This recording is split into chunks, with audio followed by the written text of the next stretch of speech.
Сәлем баршаңызға, сіздермен бірге дәметкен ауыз ашарға қол жетімді, тойымды, дәмді салат рецептісін сіздерге ұсынамын. Ұстаған оразаларыңыз қабыл болсын. Келесі видео рецептта банан қосылған шоколадный пирог рецептісімен бөлісемін. Видео рецепті жіберіп алмас үшін қоңырауша белгісін басып қойыңыз, сонда сізге уведомление келетін болады, және лайк басып каналыма тіркеліп қоюларыңызды сұраймын.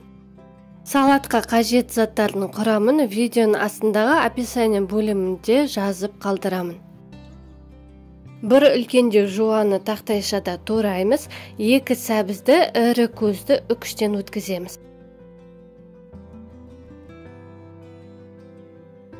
Ыдысымыздағы 3 жұмыртқаның үстіне шымшы тұзды сеуіп, вилкамен араластырып аламыз.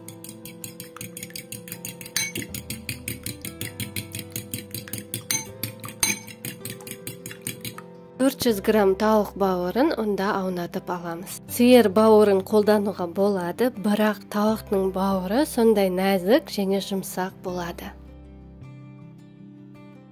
Біздер ингредиенттердің бәрін турап дайындап қойдық. Айра қарай табаға күнбағыс майды құйып қыздырып аламыз. Содан кейін жаңаға араластырып алған жұмыртқа массамызды 2-ге бөліп қуырамыз.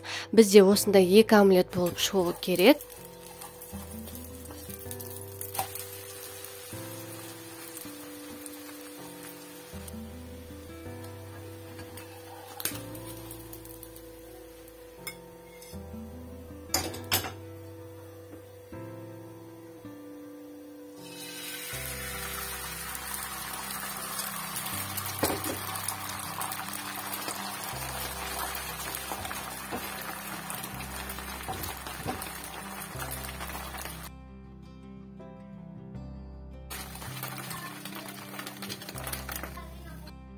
Сол табада пияз бен сәбізді қуырамыз. Бірінші пиязды 5-10 минуттай қызартып қуырамыз.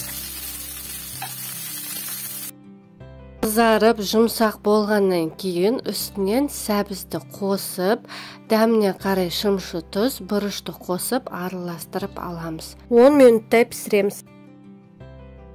Пияз бен сәбіз жұмсақ болып піскеннен кейін табаға күнбағыс майды құйып, ұнға аунатылған бауырды 2 жағынан қызартып қуырамыз.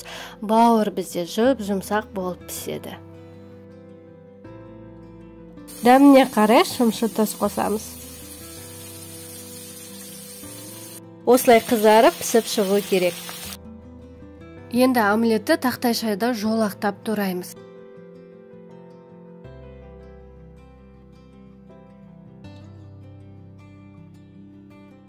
Шоңқырлау, яғни тереңдеу ыдысқа піскен пияз, сәбіз, омлетті саламыз.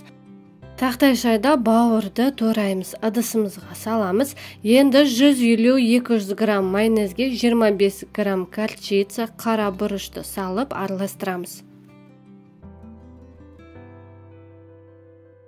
Енді осы дайын заправканы салатқа қосып, жақсылап араластырамыз. Міндетті түрде ауыз ашарға дайындап көріңіз. Тарелкаға салып, өз қалауыңыз бойынша әсемдесеңіз болады. Осымен біздің салатымыз дайын, көп уақытымызды алмайды. Ас болсын, видео рецепт сіздерге ұнаған болса, менің каналыма лайк басып, тіркеліп қойыңызды сұраймын. Сіздермен бірге болған дәметкен.